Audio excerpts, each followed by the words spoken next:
Olá! No vídeo de hoje eu vou falar da decisão do STF, que equipara a injúria racial ao crime de racismo, considerando a sua imprescritibilidade. Mas para isso eu vou primeiro me apresentar. Meu nome é Carla Jussara. No vídeo de hoje eu vou falar sobre o crime de racismo, sobre a injúria racial e informar como é que chegou esse entendimento, né?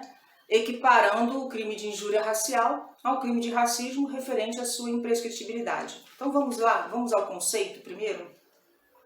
Eu começo com racismo. Racismo está capitulado no artigo 5º, inciso 42 da Constituição Federal, que diz assim: a prática do racismo constitui crime inafiançável e imprescritível, sujeito à pena de reclusão nos termos da lei. Ok. Ou seja, aquele prazo do artigo 109 do Código Penal, que é o prazo de prescrição, não vale, não corre, né, para o crime de racismo. Tudo bem, então vamos lá. Mas e a injúria racial? A injúria racial, ela já está capitulada no artigo 140, parágrafo 3º do Código Penal, que diz assim: se a injúria consiste na utilização de elementos referentes à raça, cor, etnia, religião, origem ou condição de pessoa idosa ou portadora de deficiência, pena reclusão de 1 a 3 anos e multa. Então veja bem que o Código Penal ele me dá uma pena mínima e pena máxima, ok? Então nesse caso eu vou atrelar a prescrição ao artigo 109 do Código Penal, que nesse parâmetro aqui a gente vai prescrever no prazo de 8 anos, ok? Mas a gente tem que manter guardado esse prazo de 8 anos. Por que eu estou falando isso? Porque o STF ele tomou decisão decorrente da seguinte situação: uma idosa acima de 70, já estava com mais de 70 anos, né?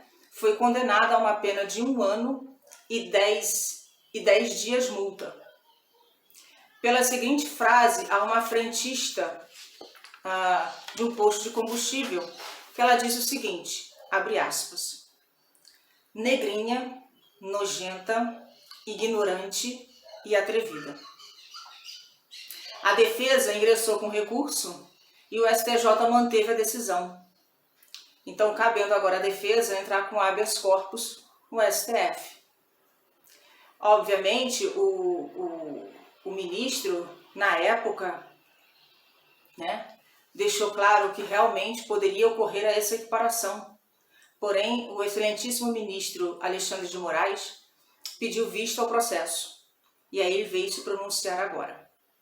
E ele foi com o mesmo entendimento do relator, equiparando a injúria racial ao crime de racismo, dando para ele o entender que a sociedade tem que banir esse tipo de comportamento. Esse banimento ele tem que ocorrer para que a gente possa ser uma sociedade livre.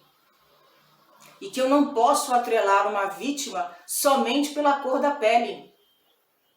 Ou em nenhum caso tem que ser pela cor da pele. Esse é o entendimento dele. Por isso que ele equiparou a injúria referente à sua prescritibilidade. Imprescritibilidade, melhor dizendo. Enfim. Porém, o excelentíssimo ministro Nunes Marques, ele foi voto vencido. E ele disse o seguinte, o argumento foi dito o seguinte: quando a gente fala da injúria racial, a gente está falando que o bem jurídico protegido é a honra subjetiva. É aquilo que diz referente àquela pessoa. A mim, podemos dizer assim. Quando eu estou falando do crime de racismo, eu estou falando que o bem jurídico tutelado é a dignidade da pessoa humana, ou seja, a coletividade, o todo, a sociedade, e não o indivíduo somente. Por isso que para o excelentíssimo ministro não cabe a essa equiparação. Porém, para os demais excelentíssimos ministros, cabe sim, tanto que foi equiparado ao crime de racismo com referência à sua imprescritibilidade.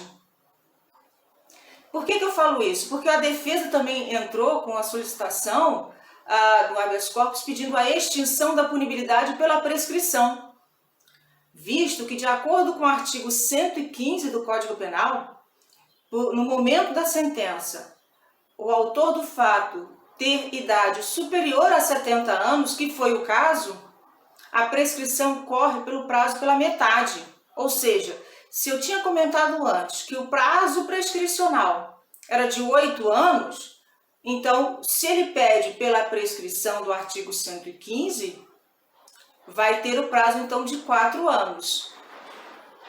Correto? Ok. Então, há o entendimento que houve, sim, o crime de injúria racial, mas ele foi equiparado ao crime de racismo. Logo, a pena foi mantida.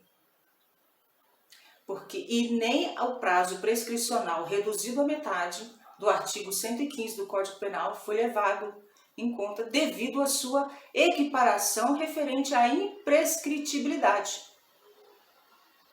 Logo, não vai ocorrer o prazo do artigo 109 do Código Penal, nem o prazo do artigo 115 do Código Penal. Ele se torna imprescritível. E aí cabe à parte, então, a pena de reclusão de 1 ano e 10 dias multa. Bom, esse era o vídeo que eu queria falar a respeito desse tema. Obviamente, eu estou falando apenas no âmbito jurídico, no âmbito legal, não estou dando a minha opinião. Mas para encerrar esse vídeo, eu gostaria de deixar uma coisa muito clara. Eu acredito que o caráter de uma pessoa, ela é medido, se a gente pode falar dessa forma, pelas suas ações e não pela cor da pele. A cor da pele não indica nada se você é uma pessoa que tem um bom caráter ou um caráter duvidoso. A cor da pele é apenas a cor da pele. Eu espero que tenham gostado do vídeo. A gente se vê no próximo vídeo e eu desejo uma semana, um final de semana com muita alegria, muitas vitórias e muitas conquistas. Até o próximo vídeo, até lá!